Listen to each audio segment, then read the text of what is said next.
جراح الأمة إذ لا تنادي فهبوا يا بني. And the other Muslim rulers said to Salahuddin, they said, "Oh Salahuddin, we will give you money, go back."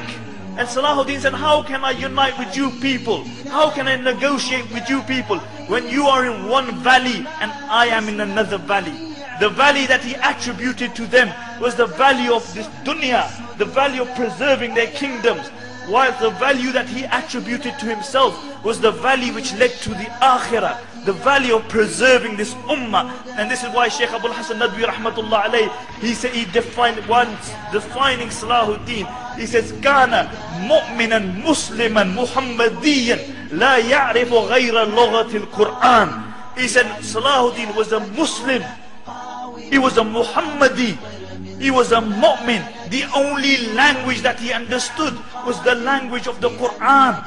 The only language that he understood was the language of Islam and Iman.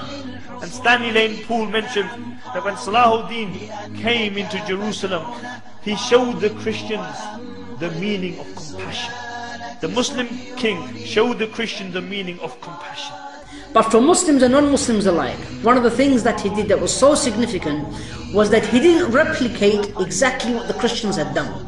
Because what they did about 88 years earlier on, and this was written in the memoirs of those individuals that were fighting at the time.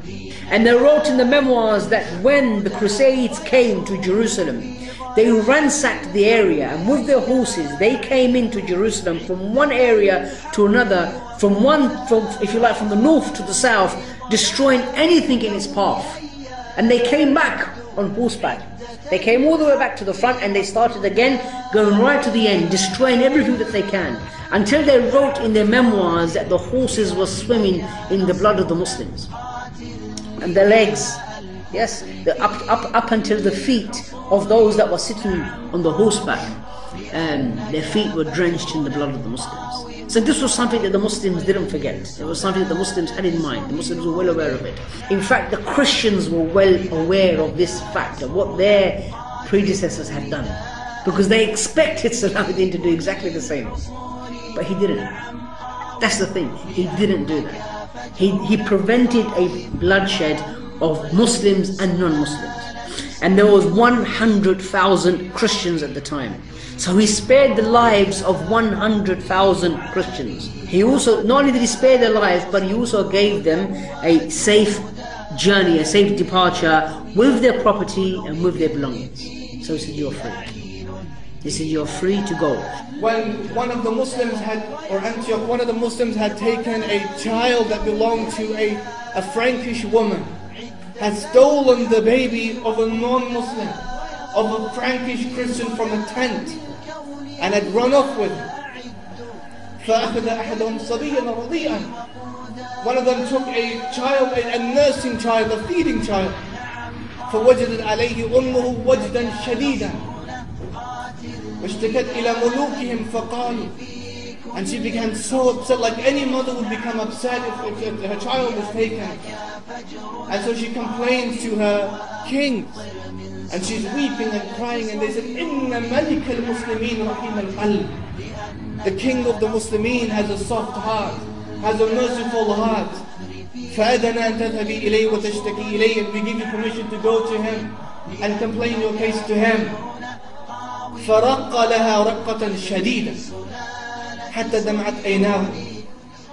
And he was so moved by the story, by the account of that Frankish woman, that even he began to cry. And that is the one you all know of, Salahuddin Al Ayubi rahimahullah. Salahuddin, he ordered his soldiers. He said, "Go and find all of the missing guardians." And he goes, those individuals, and that's what they did. They went out and they found the missing guardians for these women, for these Christian women, and then gave them their safe return back to their cities or back to their families, back to their guardians. And those individuals that were unable to find, those women, Christian women that were unable to find their guardians, Salahuddin ordered his soldiers to give them a liberal compensation. He even compensated. And the testimony to the greatness of this man is that every single person claimed him. Even his arch enemies claimed him. when the news of his bravery and compassion reached Europe, they couldn't believe that a non-white, non-Christian man could be so brave and so compassionate. So myths began to circulate in Europe that actually Salahuddin was the son of a white Christian princess who was taken into captivity, and then she was married off to a man called Malakin, and from that marriage came forth a man called Salahuddin.